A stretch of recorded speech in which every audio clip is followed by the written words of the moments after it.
Welcome, everyone, to episode 46. Now I am here with Gabby Snyder, who Pokemon seems to be your whole shebang here. But let me know if I'm missing anything.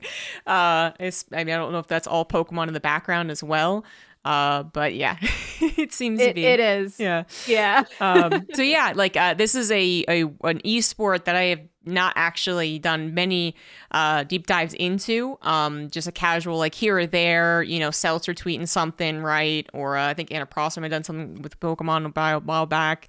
So it's a whole new world for me, and I'm interested in hearing about it. But first and foremost, I am interested in hearing about you and how you got into this esports world. So welcome to Caster Calls. Thank you. I guess I can start at the beginning, as all tales do. I actually got involved with competitive Pokemon before I think the term esport formally existed.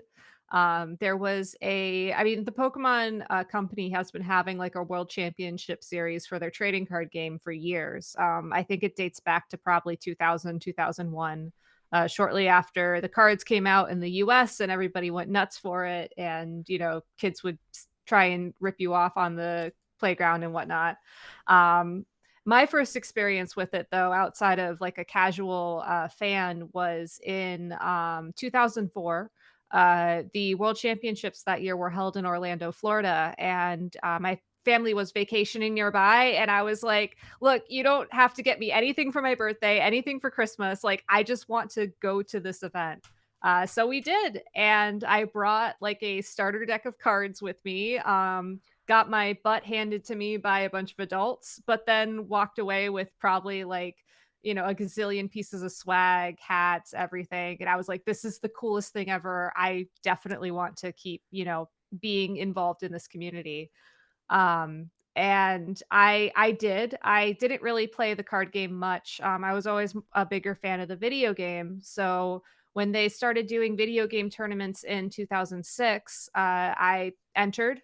There was basically one tournament in every single state that year to celebrate the 10th anniversary of Pokemon. I also got my butt handed to me, but had a great time and kind of just kept coming back.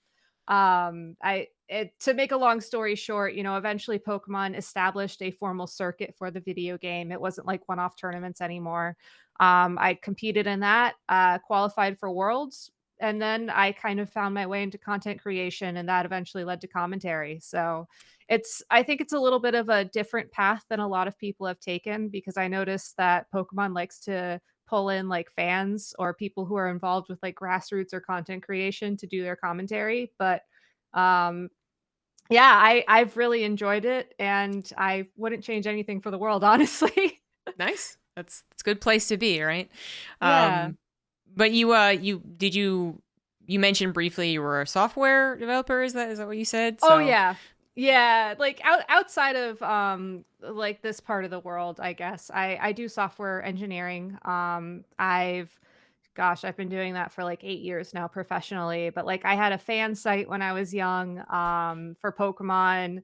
I've done, like, a bunch of little, like, hackathon projects with, like, various API or data sets related to Pokemon. Like, that's just always kind of been my thing. And, I guess the only other thing that I really do outside of, work and this is I do a lot of music stuff. I play violin. I have like a heavy performance background in that, so I feel like that also kind of bleeds into this world a little bit too. for sure, anything really performance-wise can bleed in. Got debates and public speaking and music, yeah, for sure. Music's another thing that kind of goes over my head as much as I tried to be good at flute. But I find it fascinating when people who are interested in music kind of talk about some of the like relations, I guess, between it. But we'll get there, soon. First, you said that it's Pokemon might have a kind of an interesting, different approach than a lot of other esports, bringing up people from the grassroots scene. Pokemon is probably one of the most unique esports because it's really not like there is the esport, there is the fighting along online against other people. But then there's, obviously a whole history to it that's almost very single player focused. Before, you got the cable that connected to Game Boys. And then just so much more of not esports. You know, it's a humongous company, the highest grossing like franchise, whatever. It's insane. But you eventually did kind of come into the esports atmosphere.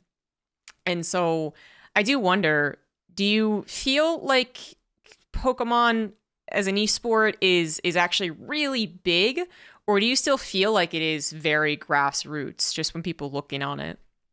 I think it's still very grassroots. I think that there have been some really interesting attempts by fan sites and like fan communities over the past couple of years, especially to like formalize a circuit and like have these like events that drive more people to participate and stuff. But at the end of the day, there really are only 5 or 6 major tournaments a year. You know, they're all held or run by the Pokemon Company, and as a result it just feels like the community is very small.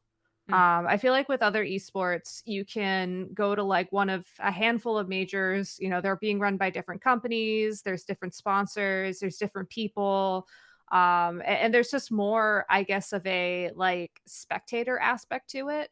Whereas that's something that I definitely has gotten better over the years for Pokemon, but I feel like you already have to be like involved with it to understand the hype of like watching a match. Whereas I don't know anything about League of Legends other than like what Arcane taught me or what I picked up by like 3 hours of TFT. But like I can watch a competitive league match and I could be like, yeah, you do that thing. And you know, you get like swept up in the hype. I think that's a little bit harder to replicate with Pokemon as an esport, at least as of right now.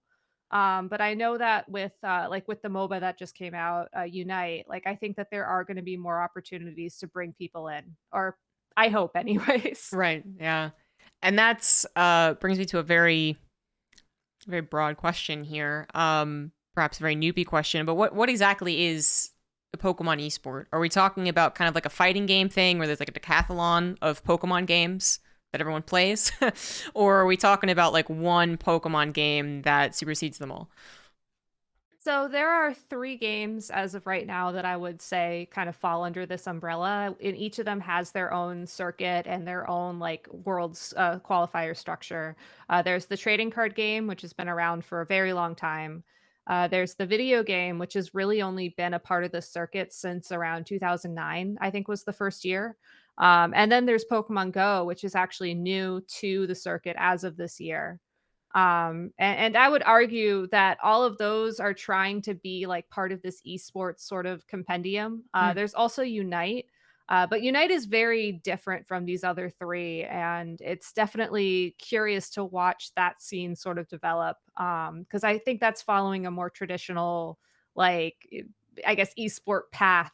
To clarify what I mean by that, um, for the trading card game, for the video games, and for Pokemon Go, you know, there really is only, I think there's only like 4 or 5 tournaments this year. You earn points in those tournaments, and then if you get enough points, you get an invite to the World Championships, and like that's it. That's the entire circuit. Whereas with Unite, they're doing like monthly qualifiers online that lead to like seasonals, and then those seasonals lead to the world championships. It just feels like something that you would encounter in like a league setting more than the other events that happen. yeah. I guess I agree with that. This is already fascinating. I have to double check what Unite is, Oh, admittedly. sorry. So It's Pokemon's take on League of Legends. And that's a horrible simplification, and someone is going to be like, that's not true at all or whatever, but okay, okay. it's the same kind of concept where you have, you know, 5 people working together. There's like a shared board, there's shared objectives. It's not just like you're sitting there with your deck of cards or your Nintendo Switch and, you know, pressing a button every 5 minutes and then spending the rest of the time just like, hmm. Right. Yeah. I this is why I double checked, right? Because I was getting it confused with the Arceus, whatever it was. The Oh, new one that Legends people don't seem to Arceus. like Yeah. that much, weirdly enough. Anywho, that's but yeah, the MOBA one, let's call it that. The MOBA one, yeah, I think a lot of people are very interested to see what that would mean for it as an esport. Seemed fun enough. I know a couple of people that played it. I was interested in playing it. I don't play new stuff. That's me being mostly lazy. But it seems like they're actually going to try and kind of create that structure. That's fascinating to hear about. So then what do you cast? Do you cast all the things or one thing? Primarily the video game. And I say primarily, I have casted exactly one TCG trading card game, and it was totally just like a for fun match that had zero competitive value whatsoever. But my heart's always been with the video game. I find it fascinating to like sit there and analyze how people are thinking about like a board state and like approaching everything.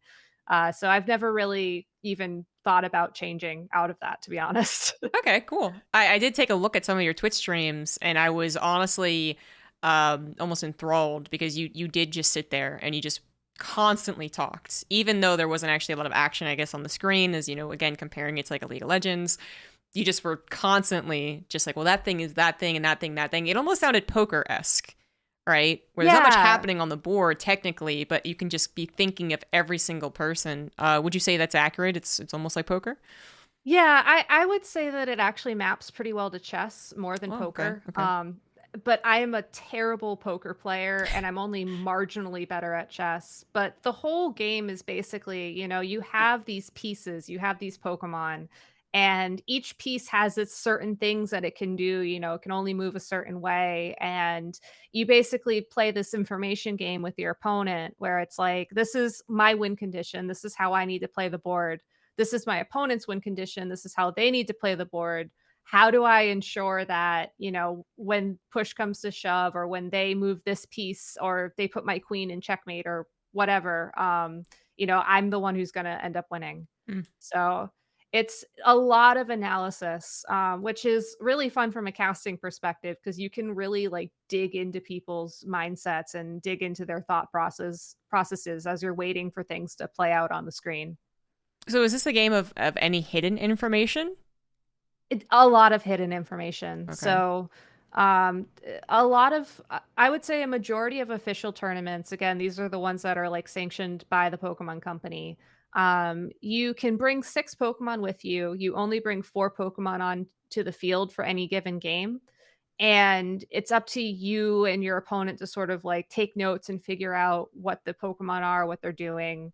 There have been experiments online with like what's called open team sheet tournaments, which is where you have this information in front of you. And it definitely changes like how the game is played. But right now, since the majority of the tournaments are still closed team sheets, it's just a lot of information game. A lot. Yeah, again, when you were the kind of just like spouting off like what X or Y could follow up with, I was just like, okay, yeah.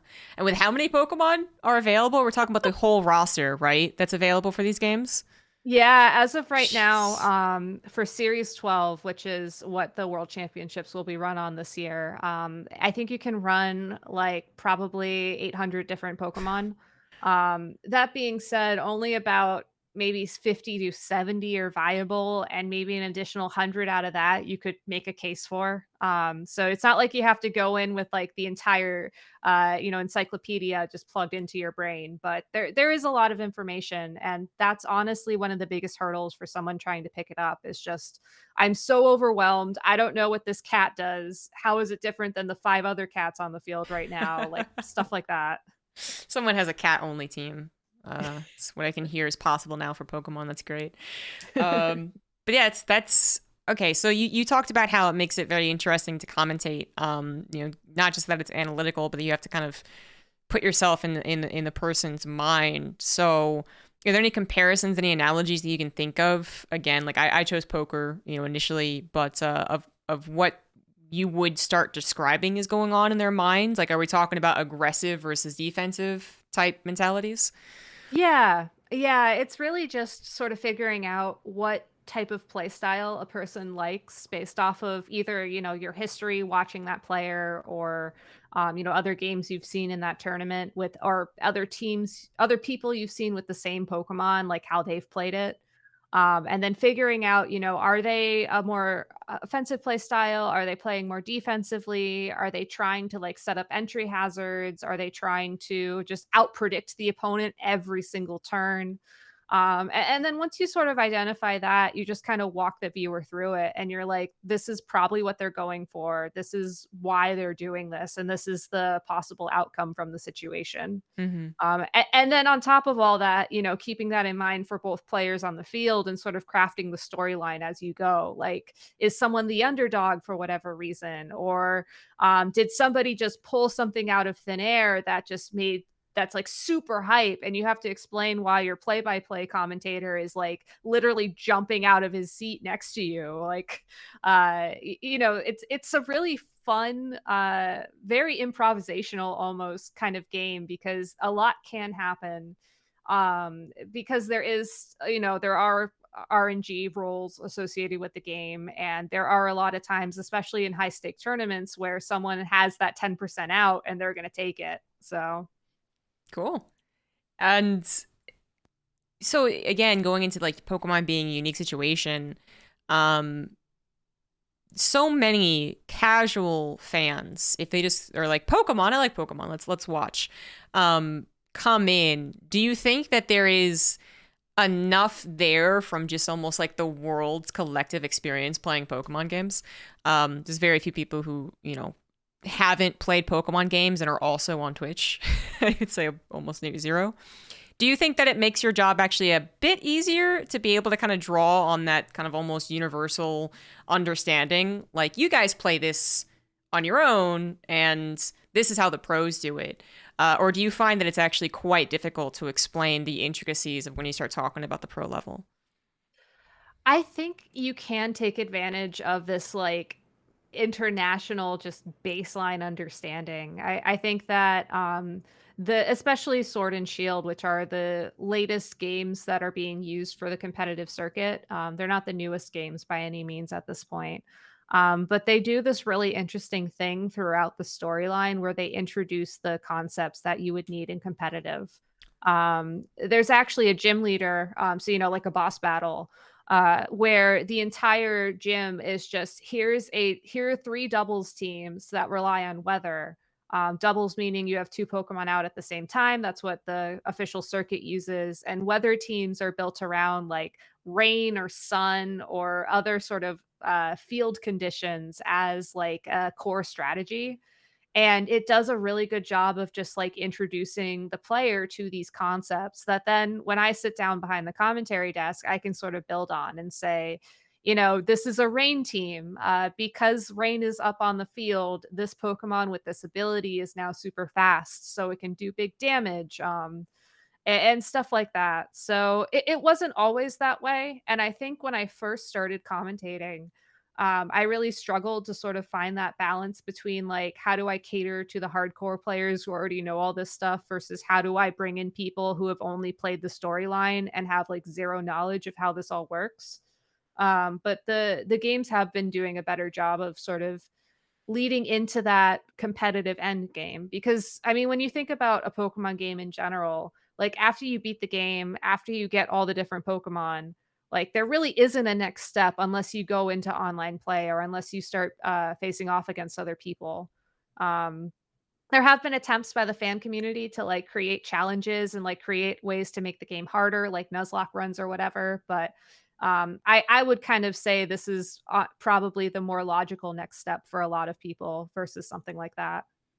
And do you think the Pokemon Company is like very attuned to this? They're not putting on a lot of tournaments, but it seems like they're direct. They like the idea of competition in some form. I think so. Obviously, I can't really speak for them, but I've been involved with Pokemon competitively for so long. Like I've seen the improvements myself, and I've sort of lived them as a player. So I definitely think they're keeping that stuff in mind.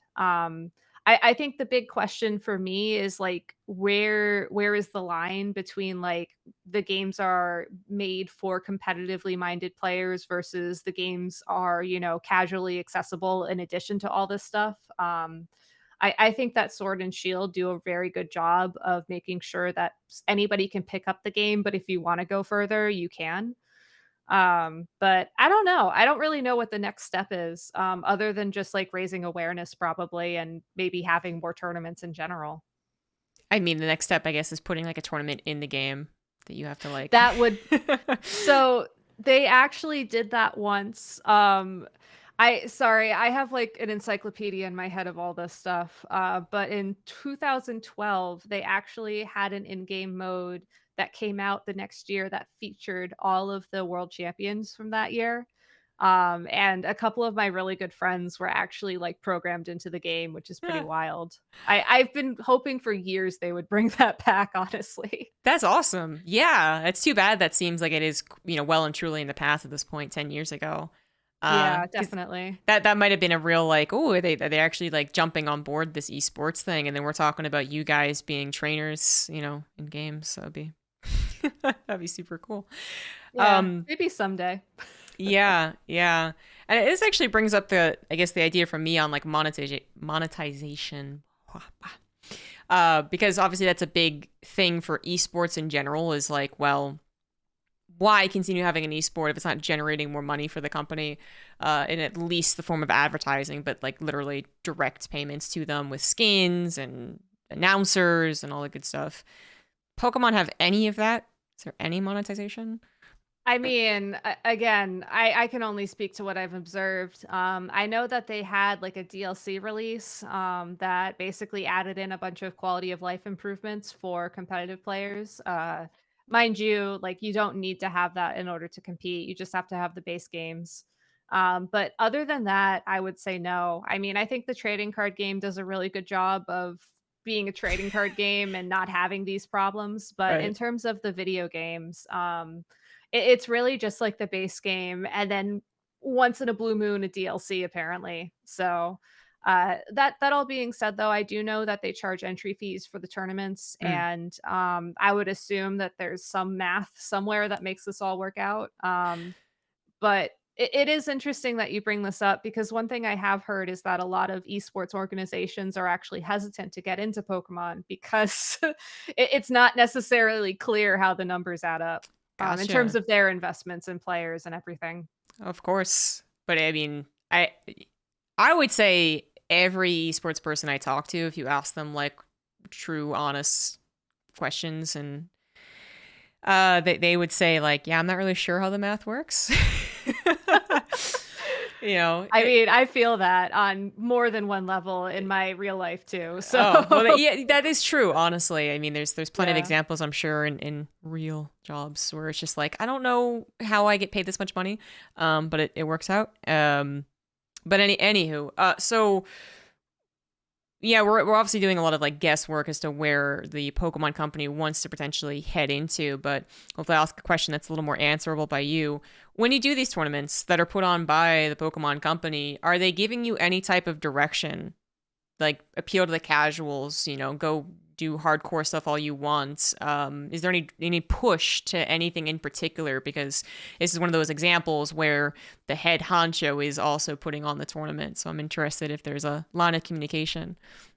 Yeah, I think that over the years, we've all kind of arrived, like all the casters have arrived at this sort of middle ground between appealing to casual players and, making the deep cuts and like providing the extra info for the more hardcore players. I don't really know how that happened. I think by the time I switched from playing to commentary, that had already been established.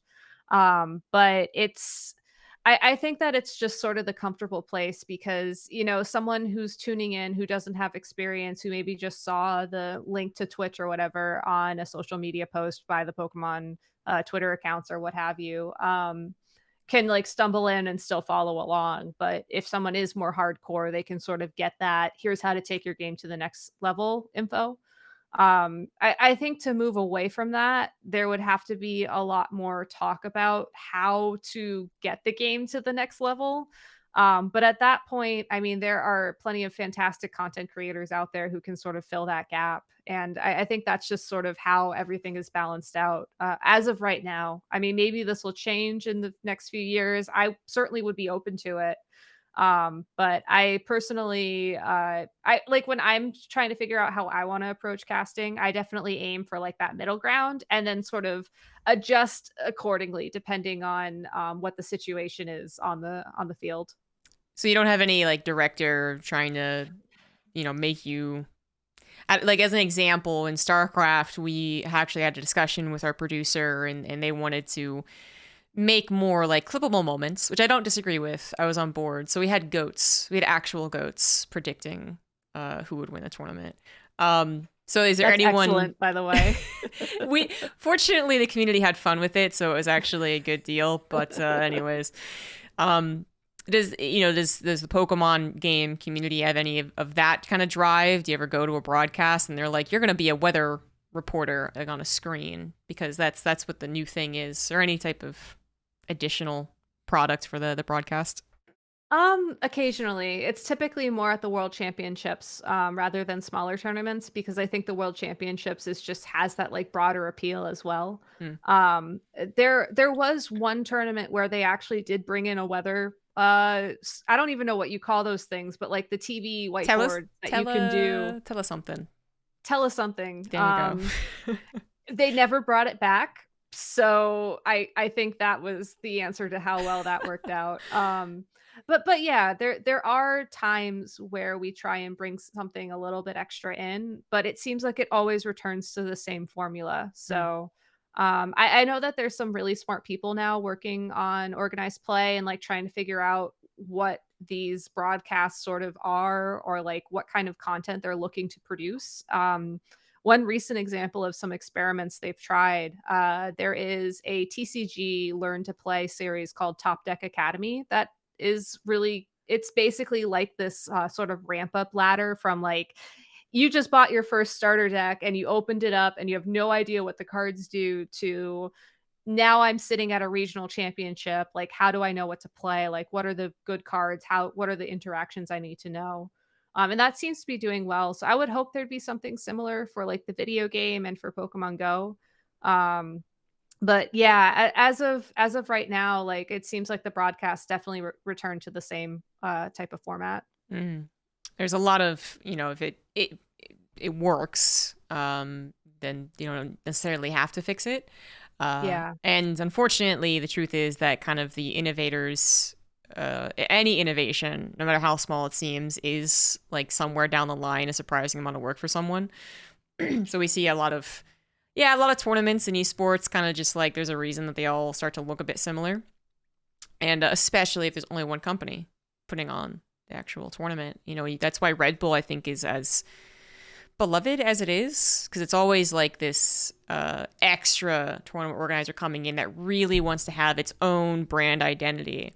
So it's a very different, I'm very jealous that we lost Red Bull to some other things. But anyways, the sameness of it, like, does that ever get to you as a commentator? I know it kind of got to me as a commentator. So are you kind of maybe doing your own things to make them each memorable? Um, I think so. I don't feel like it's ever truly gotten to me, but I also feel like there is comfort in sort of having like the same formula. Mm. It's definitely given me the courage to step into more of an analysis role. I started out as play-by-play, honestly, and like I was trying to do the whole shoutcaster thing and artificial hype, and I'm just not that person. Wow. I figured out very quickly that I can be genuinely hype, but like it's very hard for me to like build up to something, and that I enjoy analysis more. So like I think I've been experimenting with like my own approach and my own sort of takes and what I call out and everything. And because the format is similar between events, I have that room for that innovation. Admittedly, though, I think that a lot of us are unique in that this isn't our full time job by any means. And I know that that also probably dictates how much time I actually have outside of events to like sit down and be like, okay, I'm going to drill these things or I'm going to read up on this or what have you. Absolutely. And that is other interesting feature of a lot of the more grassroots, I guess, still kind of esports, which is a lot of them are not going to have full-time professional. And to your point, yeah, on one hand, it means you have a little more flexibility than, the guys who are being told almost to do exactly, what they should be doing. Not quite a teleprompter, but almost, and then having more loosey-goosey fun on a more, I don't know, less not less official, obviously, but just less suit and tie. There you go, less suit and tie type of situation. So Yeah. it's interesting you said that you wanted to be a play-by-play commentator because one, I do find that for women, that's actually not usually the case, and then two, it just sounds like you were destined for analysis based on your own story here. So how did that come into play? How did you start off with play-by-play? I mean, honestly, imposter syndrome. Like, not to drop like a big heavy term onto the table, but to just lay it all out there. The I was technically the second woman to ever do commentary for Pokemon, but it was only by like a week. Oh. I was the first person to do it for the video game specifically. My friend, actually, one of my friends has me beat on that. She was asked to commentate the fighting game, Pokken tournament for like one Oh yeah. tournament, and it was a week before my thing, and I was like, darn it. It's all good though. There's still a lot of love there. But anyways, so like going into this environment, knowing that I was like the first woman to be put on this stage and having my own experiences in the community where that led me to sort of doubt my analysis abilities, just sort of made that like a natural step in. But you're absolutely right. Like as I got more comfortable, as I figured out, who I like to work with, what my commentary style was, it just was a very sort of natural evolution into analysis. And I while I don't necessarily regret the time I spent with play by play, I think I'm a lot happier now. That's good. That's good. That's very interesting. It's totally understandable too. The way you phrase it's like, yeah, that makes sense. You're gonna be, it's basically known by now that women get tested far more than men. It's like, do you like that band? Do you really name 10 of their songs? It's a meme, but it's also kind of true. Yeah.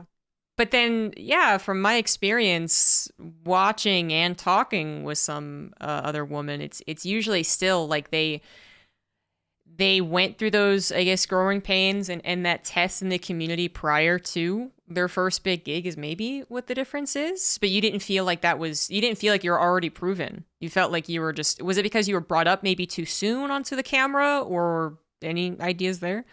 No, I think that I honestly I think a lot of it was just colored from my experiences in my last year of like competing Mm. or focusing on competing. I just had like this year where everything that could have been sort of sexist and awful happened. Oh. um, and as a result, when I entered commentary, it was sort of like this I still want to be involved with competitive Pokemon, but I don't know how. Like, I'm not feeling confident in my skills. I'm not feeling confident in my approach to the game. Let me just try something. This person who when I was first asked to cast an event, it was actually a grassroots event. And I said yes because I was like, well, I stream on Twitch. How hard can this be?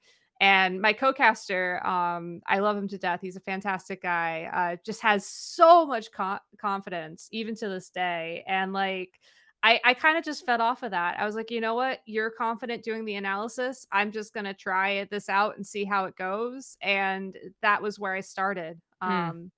It wasn't until I think maybe like 2018, which was about 2 years into casting, where I had the first opportunity to really try analysis. And it was like this light bulb moment. I was like, oh, actually, this feels great. Like, this is what I've been looking for. Like, and the internet isn't any more awful than it usually is. So maybe like this is my calling. And it was. So That was going to be my question was how the community took the change or how did the community take you in general kind of going into a commentary role? yeah, I mean, initially, I would say that the people that I actually have FaceTime with and the people that like I recognize as members of the community were very welcoming and very happy to see the change. The anonymous veil side of the community just had the usual vitriol that I feel like is put towards women who are in this position. A lot of like, who is she? Why does she sound like her voice is, like a small child? A Why lot does of her comments. woman's voice sound like a woman? Yeah, like a lot of just complaints about, why don't they get someone who knows what they're doing, when I would just like repeat something that was just said 5 minutes prior by my male counterpart, like just the typical smorgasbord, so to speak. Over the years, it's gotten better, but I think that there still is this, like, courage that a lot of people have when they're hiding behind their usernames on Twitch or on YouTube in particular. And if you look at the comments underneath a video that I've done or any of my other female co-casters for Pokemon, there's still a lot of trash, unfortunately. And I think that's just comes with the space. At first, it really got to me, but I've actually noticed that because a lot of it just seems to be the same complaints over and over again, and even, like, mixing me up for the other women on the cast, despite the fact that we don't look anything alike, in my opinion, has really just kind of proven that, okay, this isn't a me thing, like, this is just what it is. Right. Yeah. It kind of turns the comments that maybe initially are read like, oh, are they, do they have a point, into like, oh, well, they're not even really paying attention. Um, Exactly. like people would call, yeah, when I started, my voice was annoying, but then people would also confuse me for women who sound nothing like me. And I'm like, is it annoying or is it a woman's voice? Like, hmm. Anyways, Yeah. fun My, getting into it. Yeah, my favorite is getting, mixed up for one of our, British counterparts because, she has the most amazing accent, and it's like, y'all don't even wanna hear me if I tried that, seriously. Like, That I'm is flattered, genuinely flattered, but we do not wanna go there. that is so weird. Yeah, someone else I was talking to recently said that they're American, and someone was like, "You sound like a Dutch guy," and I was like, "How did that happen? How? What? Okay, all right." Anyways, okay, so we were talking about you, yeah, entering into the commentary field, getting into your groove, finding the analytical side. Is Pokemon, quite divvied? Is it really play by play and a color commentator, or is there a lot more crossover? So, it depends on who you're working with. One of my co-commentators, we just kind of sit down behind the desk and we just whoever talks, talks, and we make it work. Whereas I've worked with other commentators, where it is very structured and it is like, the hype person's gonna come in with the hype, and then, we have sort of a structured handoff. Like, if you see this, know that I'm ready to just jump in or what have you. I think that the more that people get comfortable with Pokemon commentary, I find it interesting, that people tend to trend more towards, like, a blended model. But when you're first, like, starting out with somebody or you're first partnering with someone, it's usually, "Okay, you'll be the play-by-play, I'll be the analyst, and we'll just sort of see where this takes us." Hmm. I think that has a lot to do with building the chemistry and knowing, yeah, when you're actually going to be stepping on someone's toes, in multiple senses of the phrase, like literally talking over someone or just kind of taking a point that they probably wanted to bring up themselves. So I think in general you're right. Even the other esports where it seems very hard line, like Overwatch, for instance, I feel like they're really good chemistry partners, tend to swoop in and out of both. So do you occasionally find yourself going back to some of that play by play, some of that hype? And have you Yeah. done anything to, I guess, improve your confidence in that department? Thankfully, it tends to happen when, like, I worked an event last summer, it was all virtual, so, like, it was really hard because, like, we couldn't really see each other as we were casting, but, one thing I noticed is that my play-by-play would get so excited that he would, like, dip into analysis and be like, "Oh, this means that this is gonna happen," and then, like, I'd be like, "Yes, and there it is! Like, there's the critical hit, or there's the big read," or whatever, and, like, it just felt very natural, which is great. I haven't really found myself in a position where like the tables are flipped and I'm just like, wow, what a great turn, and now this is gonna happen. But I also think that in the time since I've sort of switched over to analysis and I've sort of perfected things, so to speak, I've definitely done a lot more like solo casting on my Twitch channel and just like practicing on my own. So I think that there definitely is like a level of play by play that you need if you want to be an entertaining content creator in the space. And so I think it has improved. I just don't necessarily feel comfortable with it all the time. Unless again, it's genuine hype. Sure, yes. And then it's just, you're not even thinking about it when you're doing it. So Exactly. it's a lot Yeah. easier. So, as a part-time commentator, if I can say that, have you done any like very deliberate studying or done like talk to anyone, gotten any mentorship? Yeah, so you mentioned Anna Prosser earlier, actually. So she is the host for a lot of the world championships. And my first year working Worlds, we just had this like really genuine bond because, we both love Disney and she's honestly a fantastic human. And I love her to death. But she recommended that I sign up for this Twitch hosting and interviewing seminar weekend thing that they did. So I signed up. I think I was part of the second group of people who went through that, and that certainly helped because that was basically like broadcast training 101. And I got experience outside of the context of Pokemon, which is really great.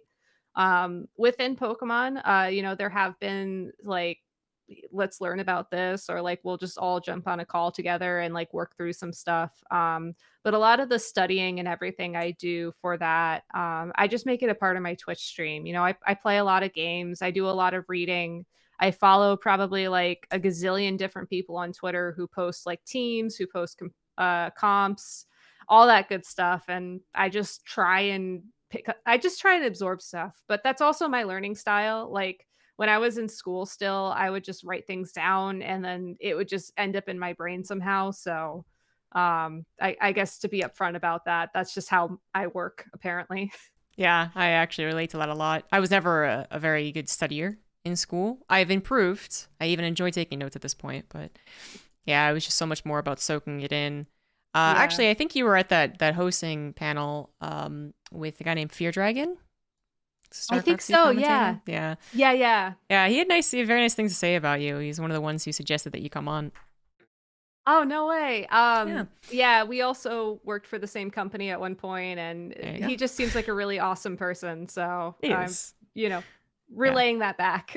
yeah, and he'll be listening to this, so don't inflate his ego too much. But Oh, all right. no, he's great. So did you find that workshop to be like helpful or at the very least interesting? Did it actually inspire you to try anything else? Yeah, 120% helpful. I that was really my first exposure to like, here's how to work a broadcast. Here's how to, handle show notes. Here's what to expect in terms of like the business side of things. And here's how to interview people, which was super interesting because I've done like a lot of job interview things, which for those of you out there who aren't software engineers, like a software engineer job interview is like, can you solve this brain puzzle in like 5 minutes? It's very much not talking to people. So that experience really helped out a lot. And it actually inspired me.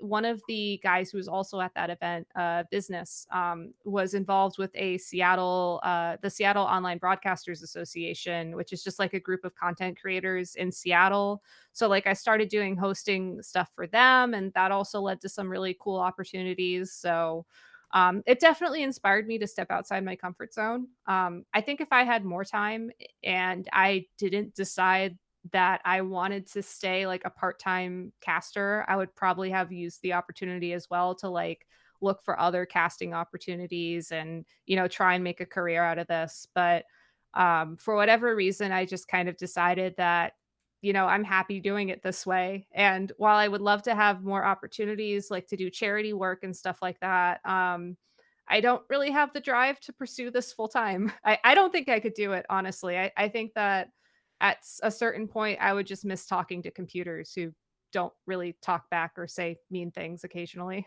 Yeah, yeah. Okay. I think that is important to recognize though, right? Especially for people who are actually at that fork in the road that are like, I could maybe do the esports thing full time and I could maybe do, you know, real job full time. Especially as far like I talked to Fear Dragon a decent bit. As far as I understand, like your guys' field, the whole like programming software thing, it sounds very brutal as far as like taking time off. They like are very insistent to know like what the hell are you doing 6 months and now working for some big company. So when you think about how you've chosen your life so far, and it sounds like you've enjoyed it. What would be the advice of I think so many people who would be listening to this who probably are taking those careers in that field because it's just such a popular one, but also love esports? Yeah, it's you have to know yourself, and I think that I did a lot of soul searching, just as honestly as a part of being a competitive person in the Pokemon community prior to all this commentary stuff. I was like trying to figure out, how much time do I want to dedicate to this? Like, where is my line in terms of like work life balance, and then also having to be good at this game.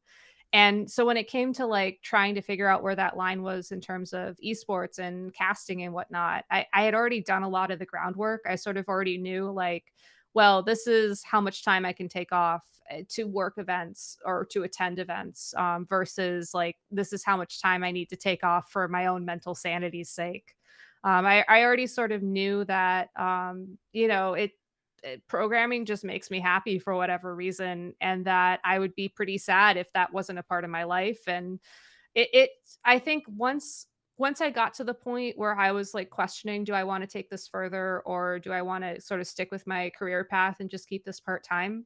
I think what helped me the most, honestly, was just sort of sitting down and being like, this is, this is where I'm at currently. These are my opportunities. Like what makes me happy? Like what genuinely like could I see myself waking up every day and doing and not getting sick of? And as much as I love being involved in broadcasts and casting and whatnot, I realized that if that was like my life every single day, like 24/7, maybe getting a month off here and there, I would just burn out.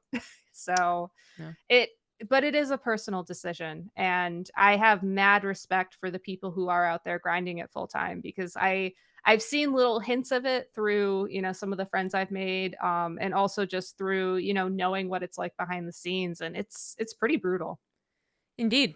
Right. There's recently a very popular Valorant commentator said that he wasn't hired for an event, and as such, he's gonna like do other things. Basically, is the TLDR, and that's just mind blowing because this guy was number one almost in his field, but even he could not reliably get the gigs. And that's Yeah. usually the biggest problem because then you have to fill in the gigs with other things, and when those other things are successful, are entirely up to you, and it's just the self-employed freelance life is very tough. So I think if you Yeah. can do both kind of almost simultaneously for a little while, obviously like you might burn yourself out doing even that, but if you can actually kind of have that hands-on experience in both, and you might have an easier way of deciding what truly does make you happy. But I do feel for the people who haven't been able to quite do both, right?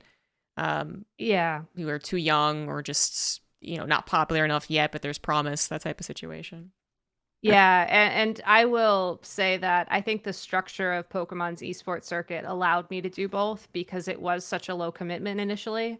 It wasn't like I had to decide, do I sign on to this like 12-week deal where I'm doing stuff every weekend or what have you. It was like, hey, we need you in 2 months for one weekend. You fly in on this day, you fly out on this day, and it's like, yeah, I can make that work. So, but I also, shout outs to my managers. I it's always very strange having to go into, like, my first meeting with a new manager and be like, "So, I'm taking time off on this day. It's for this thing. If you wanna watch it, you can watch it here." But yeah, this is just what I do. But, I think long term, one thing I'm also trying to figure out how to do is sort of shift this also into more like software engineering stuff and do like more talks and presentations and whatnot on that side of things. And we'll see. I mean, I don't think Pokemon's going to be there forever for me as much as I would love it to be. So I do want to keep going in some capacity with this sort of work. I just have to figure out where that is. Yeah, absolutely. It sounds like you put so much time into it, though. Again, from watching your Twitch stream, it just seems like you do have, and you said it yourself, an encyclopedic knowledge in your brain. And this is all while being part time too. So, do you feel, like that you only have a limited amount of time because there are other people kind of catching up to you who want to get into Pokemon, who want to be full time in Pokemon? Are you afraid of the full timers? Or is it something else I that you think would drag you away? I I think that I think that fear is definitely there. But I think that at the same time I've made peace with this idea that like, there will be a time where that happens. Um And when it does happen, it happens. I hope that it's not just because I get, like, outsmarted or outplayed or whatever, and I think that I do put in the time to make sure that doesn't happen that way, but, who knows? Like, I feel very fortunate that, the way that I do prep and the way that I do keep up with things still feels fun. I mean, like, a lot of times, if I'm not doing it live on Twitch, I'm, like, sitting in the other room with my fiancé, and we're just like, "How the heck does this work?" And, I actually met him through Pokemon, so, like, he totally understands and is, like, definitely still on the hook for this as well. So it doesn't feel like work, and I think that if it ever did feel like work, then, maybe that would be the point where I would step in and be like, "Well, maybe it's time." Right. But I'm not there yet. That's awesome. That's wholesome as well. It's really wholesome. So going a little bit deeper into like how you study, saying you're keeping it fun, you kind of maybe even do it a bit naturally. Are there any tips you can give to people to hurry, I guess, to speed up their studying process or make sure that sticks in their mind? Yeah, so I think the best thing you can do if you're trying to get into competitive Pokemon is pick if you want to be good at team building or pick if you want to be good at playing. I think at first it's very hard to pick up both. Like, there are so many resources out there nowadays that can tell you like these six Pokemon won this tournament, and it's like, great, this is clearly something that's good. Why don't I sit down, play a few games with it, figure out how it works, and then you can sort of like build up your knowledge that way. Or you can approach it from the other side of things, which is like, well, this is what works. How do I sort of construct that? But like trying to get the full understanding from like, I'm just going to pull six Pokemon out of a hat to I'm going to go win a tournament with this team is such a large jump. I think a lot of people almost feel like you have to make that jump because, like, if you're coming from a casual play point, like building your team and like the Pokemon selection process is like, part of the story arc, so to speak. But it really isn't like that in competitive. Um, I also think that it's important to stay up to date with data and statistics. There have the Pokemon Home application on your phone, and only the one on your phone for some reason can actually show you like what's popular, what the moves are, what nature it is, which has an impact on the stats, which impacts math. And you can sort of use that information to sort of build up like a baseline understanding of, okay, I see this thing, it's probably this. How do I play around that? And from there, it's just a lot of memorization and a lot of just playing the game. Would you say the same thing for casting? Just a lot of memorization. I think so. I mean, I've definitely made mistakes before, both on official streams and on my own Twitch stream, and people are like, "Gabby, that's not right. That's that actually that thing or whatever." So it is important to have that base memorization, but I think that the more important thing when casting is again just keeping in mind the storyline and sort of talking through, what does this mean for the game, rather than this move is like this, and this is the description in game, and all the like data about it. Would you even say that do you ever try and kind of pull back the data a little bit? You try and stop using the detailed numbers and you just kind of choose like instead of 5 plus 5 equals 10, you say these two numbers equal something greater. So when I'm casting, I tend to round. So I'll like say, oh, this is a coin flip, or oh, this is 1 in 3 or whatever. Because I think that if you go like specifics beyond that point, it just is a little bit overwhelming for a newer player. Like occasionally, so one popular thing that people do is there's a move called protect, which means you don't take damage or you don't get any effects from attacks for a turn, barring some circumstances which are completely irrelevant to this conversation. And that has a 30% chance of working or 100% chance of working the first time and a 30% chance of working the second time. So, like, a lot of times, if someone tries to use that move twice, I'll say, like, oh, it's not guaranteed, because it's more exciting if you think of it as, like, oh, this is a really risky thing, rather than, oh, well, 1 in 3 chance that this actually works. I feel like it just tells a better story, Hmm. like that. But there are other times where something truly improbable happens where, like, I will sit down with, like, a Post-it note behind the desk and be like, "Well, that was 2%, so I don't even know, man." Yeah. I think in extreme scenarios, bringing in the extreme number is actually very useful. Yeah, Definitely agree exactly. on that. You mentioned that you jump on calls. I guess you were talking about your co-casters. Do you do that often? Do you talk about stories with your co-casters, like at the event, before the event? Definitely at the event and before the event, like we all hang out. We're all good friends, thankfully. So like we'll be just chatting behind the scenes throughout the day, like, oh, watch out for this person, or oh, this is a thing to keep an eye out for. Before an event, it really depends on, I guess, the event and also how people are feeling. I know that I've done events where we all have done like practice calls like for weeks beforehand. It just, like once a week we all jump on Discord and it's like, all right, let's pull something up. Let's just pretend we're casting this. Let's see how it goes. And when I was newer, like that was something that I was actively sort of seeking out because I felt like I really did need that experience. But nowadays, if people want to practice, I'm totally down. But at the same time, I feel like I get enough through what I do on my own that I don't need to worry about it as much. But a lot of the chemistry is already there with the people that I'm working with nowadays, so it's easy, you just kind of like fall into it and you're like, "Oh yeah, yeah, this is memorable. I remember how to do this." It sounds positive, so I feel comfortable asking the question of, how do you perceive the casting community in Pokemon? Is it uplifting? Do you think that there's room for newbies to come in and try it out, or has it kind of been settled into the top 8 casters? So I can't really speak for like official events because that's all sort of out of my purview. But in terms of like the community as a whole, I think that there's a lot of opportunity for people who are looking to start casting through grassroots events or through locals whenever we have locals again.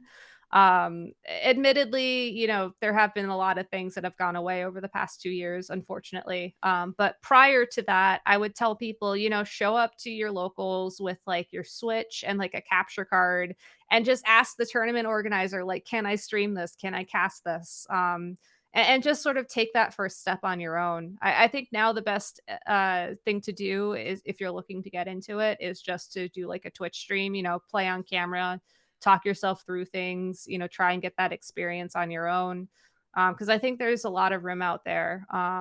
There are really only like 10 people I can think of who are consistently doing competitive video game Pokemon content, which is really the closest thing we have to casting right now because locals don't exist. So there's definitely a lot of room to grow. But in terms of my relationship with like the other casters, we're all friends. We were all friends, honestly, before we all became involved in this. So, and that's just because the community is so small. Like you kind of know everybody after a while, and it was just a very natural progression to be like, oh hey, there's this person, welcome to the team. Like, this is great. We're all gonna go hang out. All that stuff.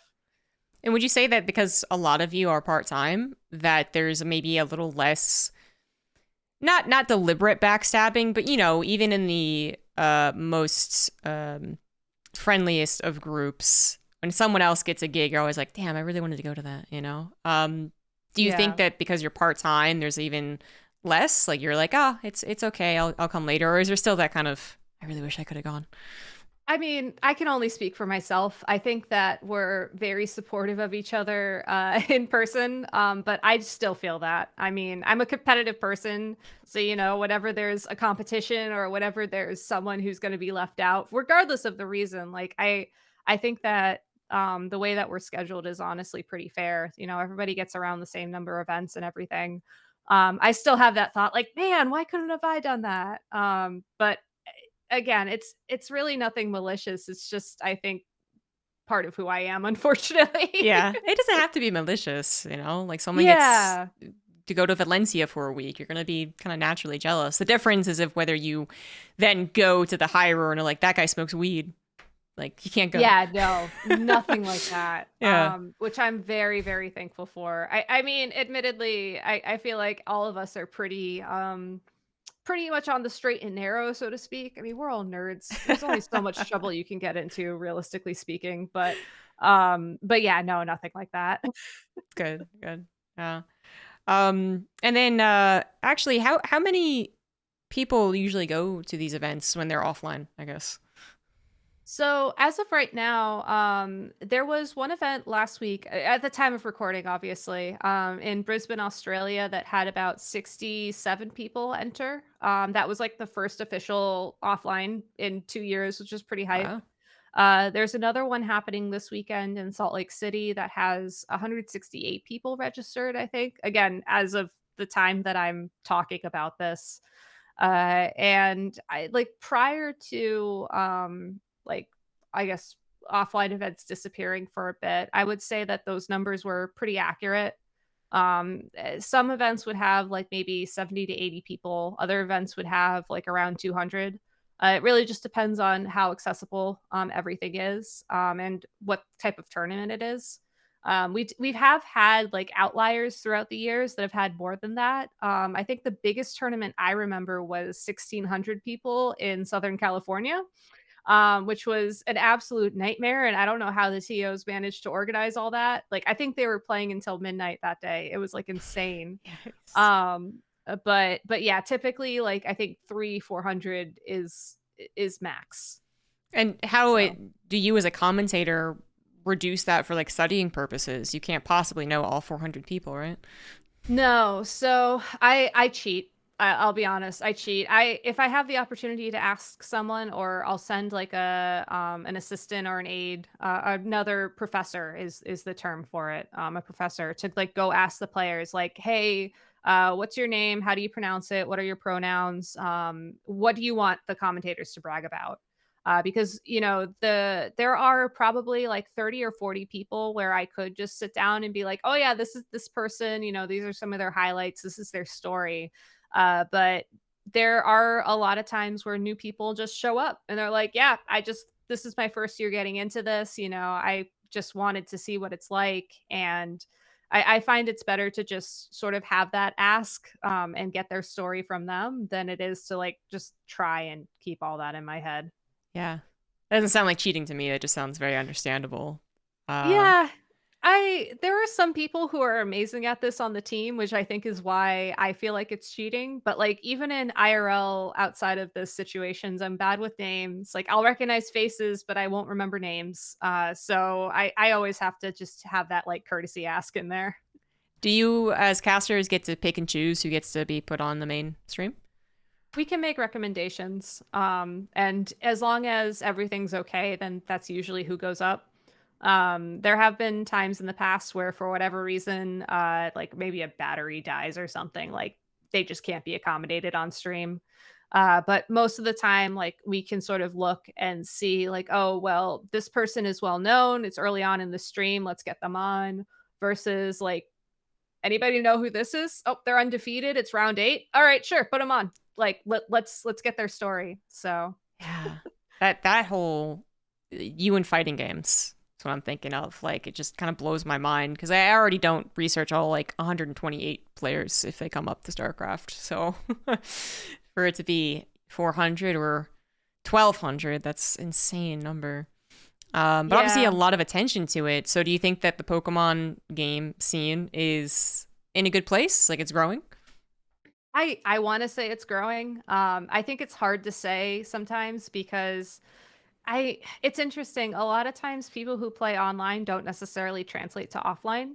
So, we're in a really weird spot where we've actually had online majors over the past couple of years, which has never really happened before. So, so far with my data point of exactly one tournament, there's been a pretty decent turnover of people who did well in the offlines in Australia showing up to IRL events in Australia. But like I don't know. I hope that people are when they're comfortable, obviously they're willing to come out and try offline play and keep the scene growing.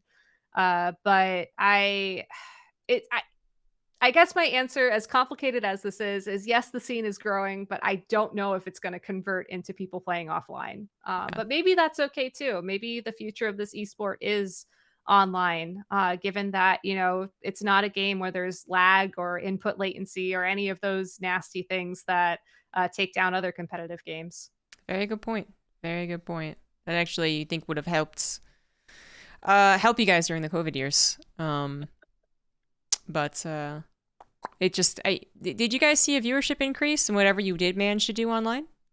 Yeah, so this is only my personal observations, but usually there's a peak whenever new games come out. But what was interesting about Sword and Shield is that there was that peak, and then it kind of just kept going for a while. I think that people definitely felt fatigued towards the end of our like online saga, if you will. But even like popular grassroots tournaments, still were averaging like 800, 900 people for like a Swiss round stream, which was really unheard of prior to these games coming out. So there's definitely more interest. I've certainly noticed more people on Twitch like streaming it as well, which I feel like is a good metric. Hmm. So yeah, I think so. It feels like Pokemon has always been in the air as Pokemon, but as far as the esports, I've only ever heard, yeah, little bits here and there, but now it's even more so. And it feels like, unfortunately, and fortunately, I suppose, whenever Pokemon itself is huge, you guys do get a boost, and that makes sense. But you only get so much of a boost, right? It'd be lovely if everyone turned over into esports. But recently there's this humongous card bubble, I guess. Is it a bubble? Probably. I Um, and I that, don't know, man. yeah, I don't know. I a couple of my friends are really into it, and it's gotta tell you, it's tough. It's like being at the poker table and seeing someone win $100, and you're like, seems tempting. But anyways, and then I think that does eventually bring more attention to just the name Pokemon. So it feels like in the last 6 months, I have seen more people bring up Pokemon. Yeah, yeah. I think that that's definitely what it is. It's like just this popularity effect. I mean, I think that to throw in another example, the World Championships in 2017 was the first time they ever had a regional Pokemon in Pokemon Go spawn outside of its country. And it was a Pokemon normally found in Australia, spawning in Southern California. So, like the masses just like swarmed that event. Wait, There's was it? some It was part of the event. They brought the Pokemon to the. Yep. Oh, okay, that's so cool. Yeah, my fiance knows someone who bought a last minute flight from Oh my Virginia to god. Orange County, California because it was way cheaper than ever going to Australia.